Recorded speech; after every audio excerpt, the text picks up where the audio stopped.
Struktur teks prosedur. Yang pertama judul, yang dimana berisi aktivitas atau kegiatan yang akan dilakukan. Yang kedua ada tujuan, berisi hasil akhir yang ingin dicapai. Pencantuman tujuan tidak wajib tetapi akan lebih baik jika diberikan di bawah judul. Yang ketiga alat dan bahan. Bagian ini menjelaskan perlengkapan dan material yang diperlukan untuk melaksanakan kegiatan. Yang keempat, langkah-langkah. Bagian utama dari teks prosedur yang menjelaskan tahapan-tahapan yang harus dilakukan secara rinci, sistematis, dan terstruktur untuk mencapai tujuan. Urutan langkah harus logis dan mudah diikuti. Yang kelima, ada penutup yang dimana menyediakan bagian akhir yang berisi kesimpulan, rekomendasi, imbauan, atau penghargaan atas keberhasilan dalam melakukan kegiatan. Meskipun tidak wajib, penutup dapat memberikan sentuhan akhir yang lebih menarik dan informatif. Baik, di sini Bapak akan menunjukkan suatu video. Silakan disimak ya.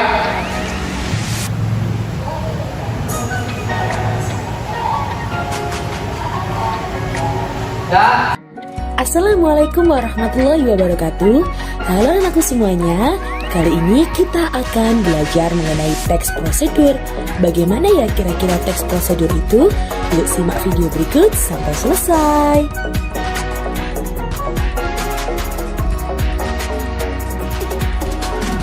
Kita akan melanjutkan materi mengenai teks prosedur. Mengenai pengertian, jenis, ciri, struktur, dan juga kaidah kebahasaannya. Yang pertama mengenai pengertian teks prosedur, yaitu teks yang menyatakan langkah-langkah suatu aktivitas atau kegiatan untuk menyelesaikan suatu pekerjaan. Teks prosedur ini dibutuhkan sebagai panduan bagi seseorang dalam membuat atau menyusun sesuatu.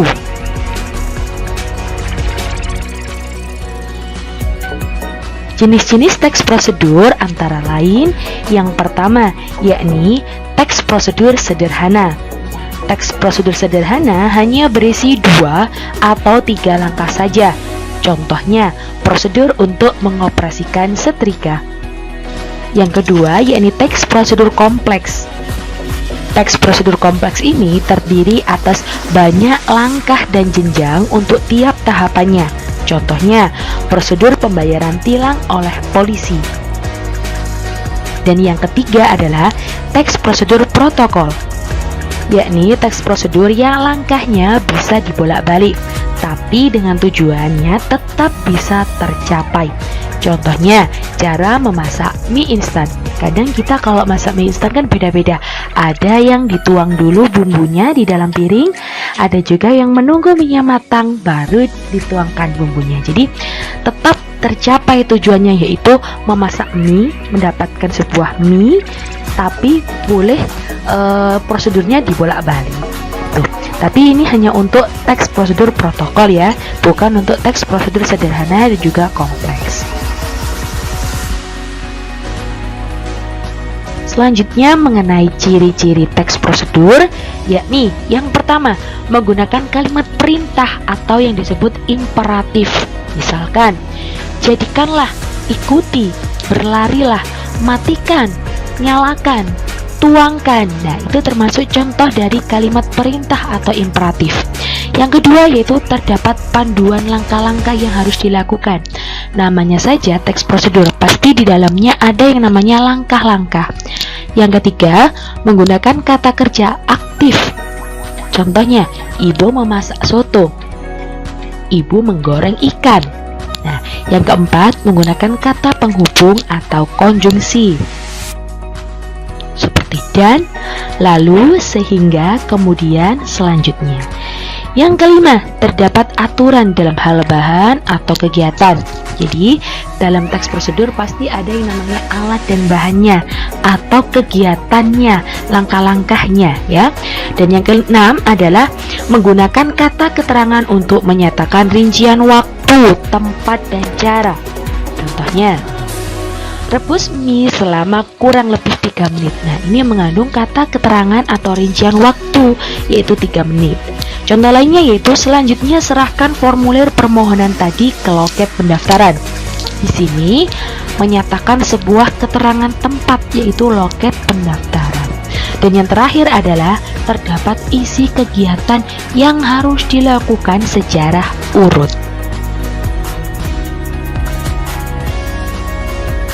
Selanjutnya mengenai struktur teks prosedur. Struktur teks prosedur antara lain yang pertama, ada tujuannya. Nah, pada awal pembuatan teks prosedur ini, penulis memberikan penjelasan terkait tujuan dalam penyusunan teks prosedur. Hal ini juga bisa menginformasikan hasil akhir yang akan dicapai. Jadi ketika kalian ingin membuat kopi, maka tujuannya adalah membuat kopi yang nikmat, misalkan seperti itu ya. Kemudian yang kedua, material. Material di sini adalah hal-hal yang harus dipersiapkan, yang meliputi alat dan bahan yang dibutuhkan dalam pelaksanaan kegiatan. Jadi harus dipersiapkan terlebih dahulu apa saja alat dan juga bahannya. Dan nantinya alat dan bahan itu akan ditulis juga di dalam teks prosedur tersebut.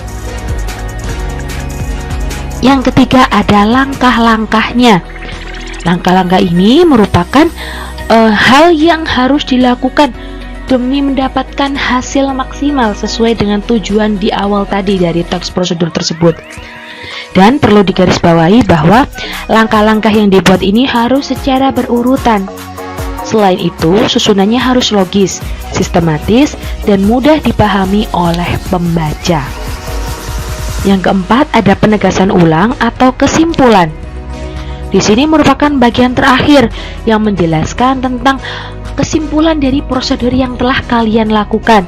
Tapi untuk kesimpulan ini bersifat opsional, jadi boleh dicantumkan, boleh juga tidak.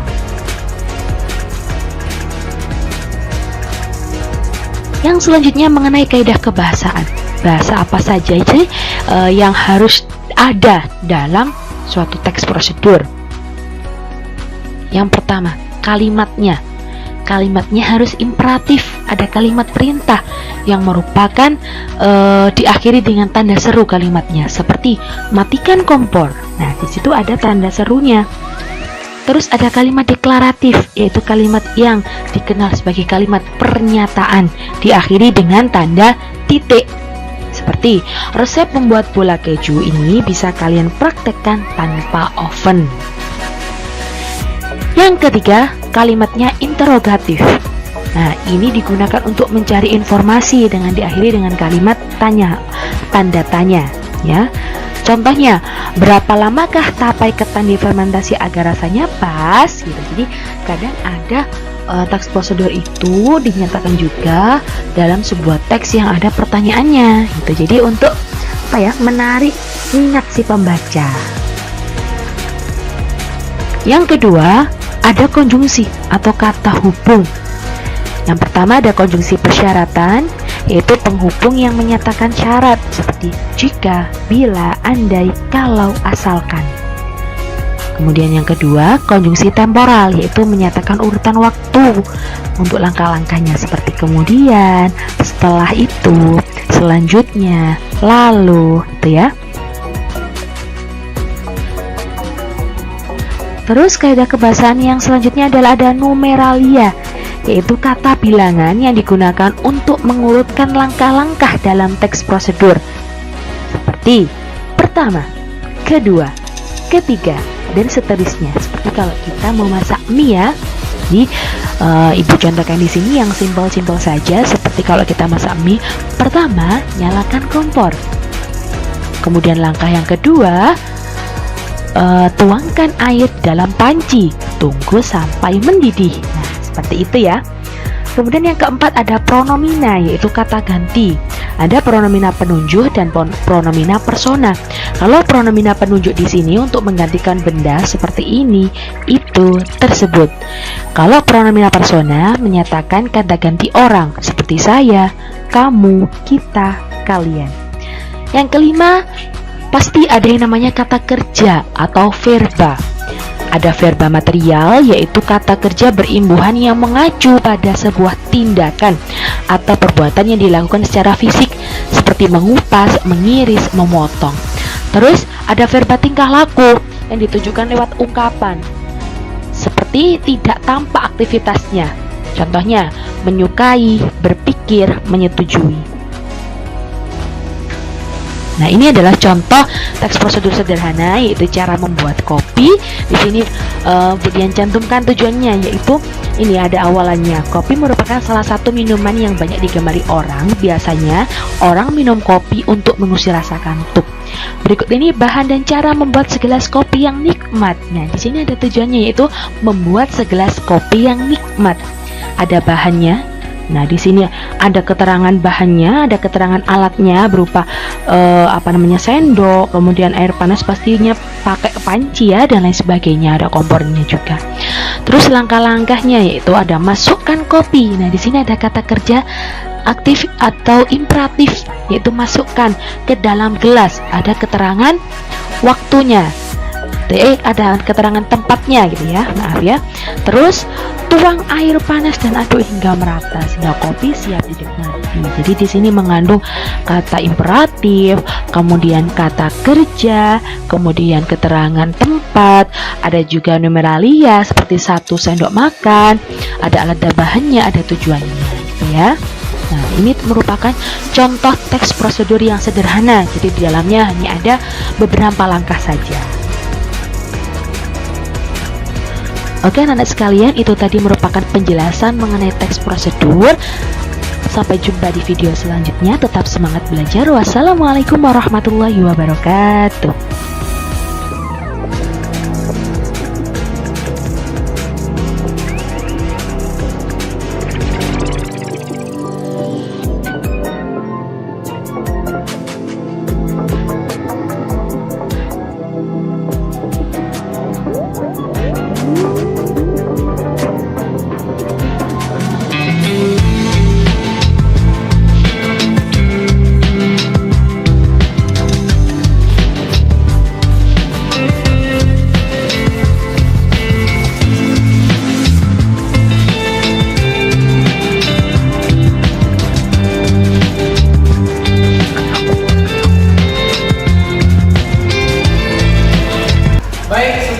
Video yang tadi, apa yang dapat anak-anak simak?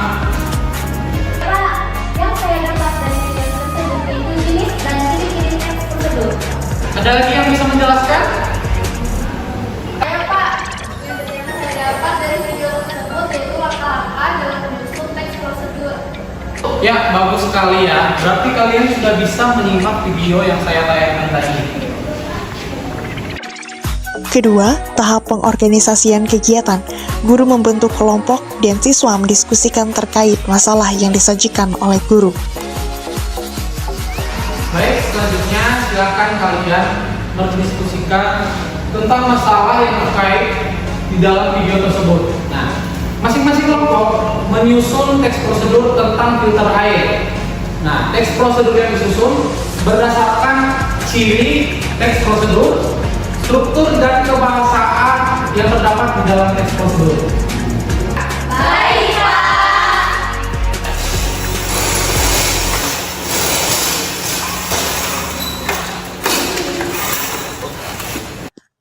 Tahap kedua, yaitu tahap pembimbing penyelidikan. Guru memonitor siswa dapat menyelesaikan masalah yang disajikan oleh guru.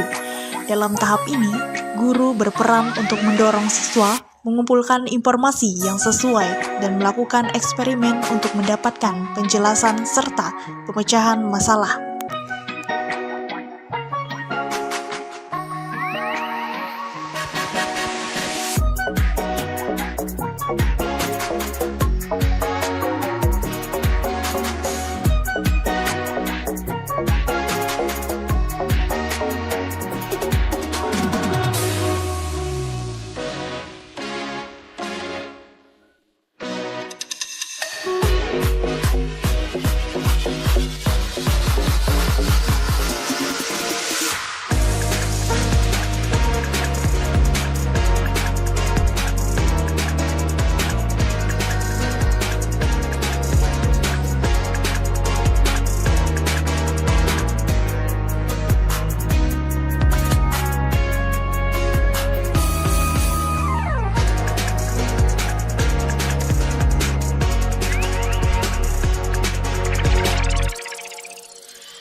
Tahap ketiga, menyajikan hasil diskusi.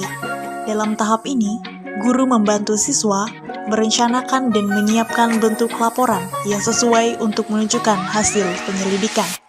Laporan dapat berbentuk laporan tertulis, video, atau model lainnya, dan selanjutnya siswa mempresentasikan hasil diskusi terkait masalah yang berupa laporan tersebut. Baik anak-anak, waktunya sudah habis. Silakan perwakilan dari satu kelompok masing-masing menjelaskan apa yang telah kalian diskusikan. Nah, kita mulai dari kelompok 1 ya. Nanti dilanjut oleh kelompok 2.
Baik anak-anak, terima kasih telah menjelaskan hasil diskusi kalian.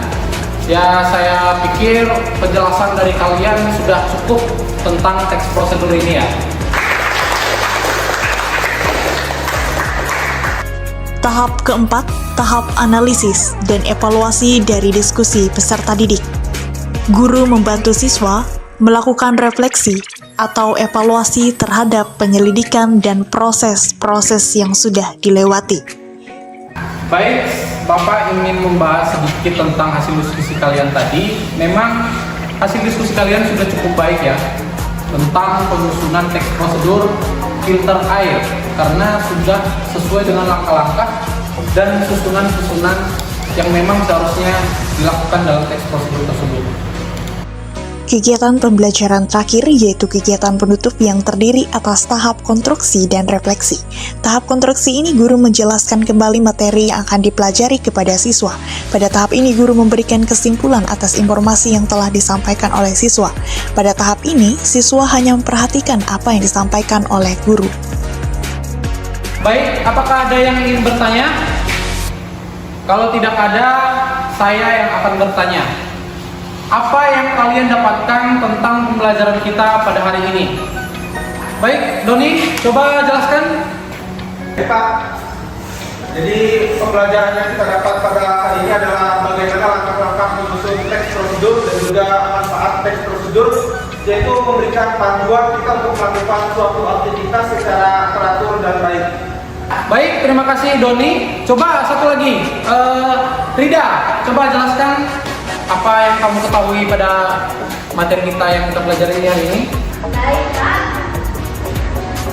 Yang dapat saya pelajari di pembelajaran hari ini adalah teks prosedur adalah teks yang membuat langkah-langkah atau cara membuat sesuatu. Biasanya membuat langkah atau sesuatu dengan urutan atau struktur yang urut. Baik, terima kasih sekali lagi, beri tepuk tangan untuk kita semua pada hari ini.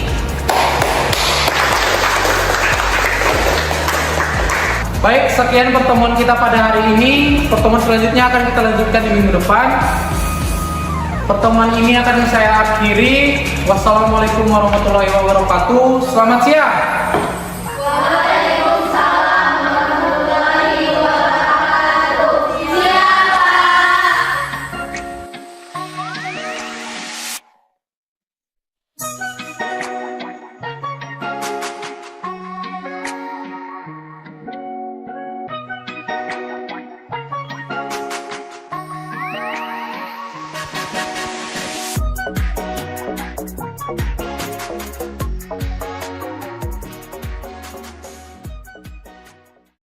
Dalam video tersebut, menggunakan model pembelajaran problem-based learning.